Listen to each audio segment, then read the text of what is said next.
Even though we get to drive quite a few cars here at RPM, okay, a lot of cars, there are some that remain elusive. For example, I've driven just about every kind of Aston Martin there is in this country, but I've yet to have even so much as a sniff of the Mazda MX-5. Another one of those cars is the Toyota Prado. Until now. This is the recently updated Prado, and we've got the 3-litre diesel. It's big, it's imposing, but it's also a little on the chubby side. And I think that has something to do with the fact that its lines are a bit soft, and it has a lot of curves. Take a look at the front. The headlights are all soft and tapered. The grille is big, but it's made up of two-tone elements that are all curved. And the back doesn't do it any favours. It looks like a RAV4 that's had too much collagen. All that said, it is a good-looking car, and it has that ability to scare most road users into giving you the right-of-way at a stop street. Not that that's the reason anyone buys these types of cars, of course. They buy them for the chance to pack them full of camping gear and head to the great outdoors. Not.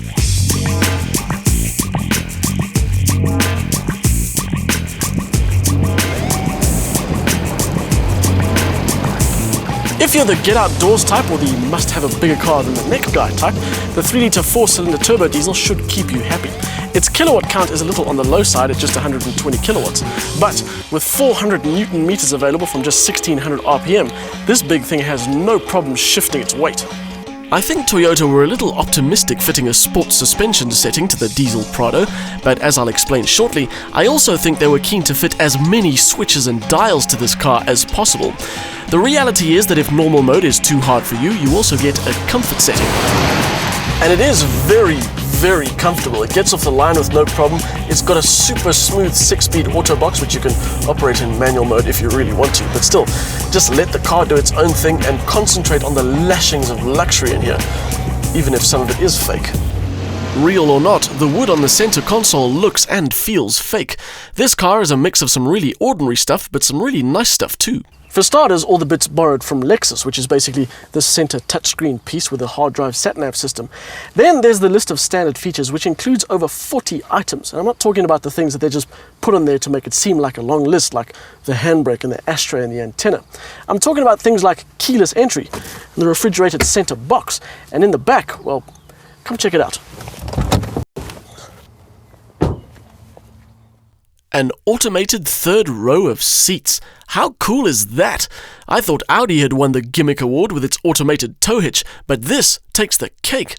Of course, the downside to all these toys is that they all need to be operated, and Toyota seemed intent on providing a switch for every single one.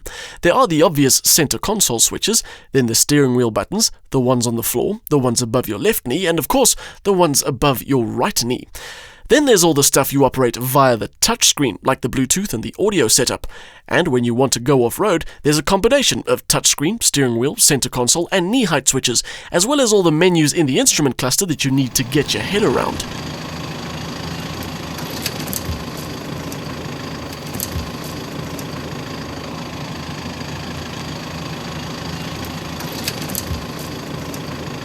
It has a multi-terrain system which is basically the same as Land Rover's terrain response.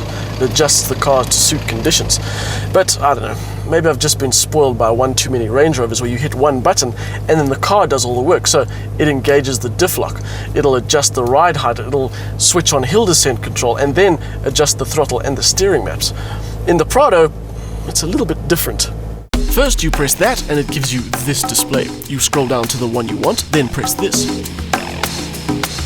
You go over here, turn that dial there, press that button next to it, move your knee out of the way, press that button, and then you're ready to go. Not as simple as the British 4x4. We didn't exactly push the Prado to within inches of its limits, but it has enough of the right stuff to tackle most of the obstacles that soccer moms and part-time adventurers will throw at it. Its switchable off-road modes combined with decent approach and departure angles make driving this big car through any terrain a very easy task. Plus, it's got the Land Cruiser legend backing it up.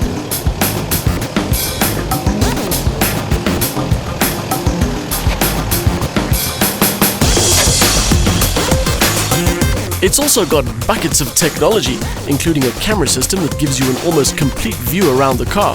So not only will you manage to see where the edges of the cliffs are while you're exploring the continent, you'll be able to avoid scratching your rims while parallel parking as well.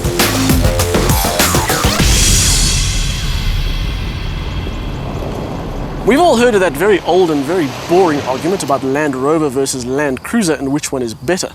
Now, generally speaking, I don't hang around people who discuss such things, but I must admit, I always thought of the Prado as the poor man's Range Rover.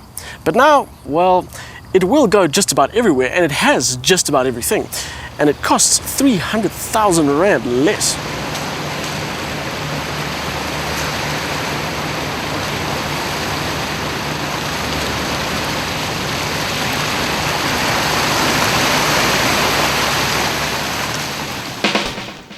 The mechanical side of the Prado is almost faultless, giving you all the luxury and capability of a top-rated 4x4. But there are just too many switches and buttons, and operating them isn't always intuitive.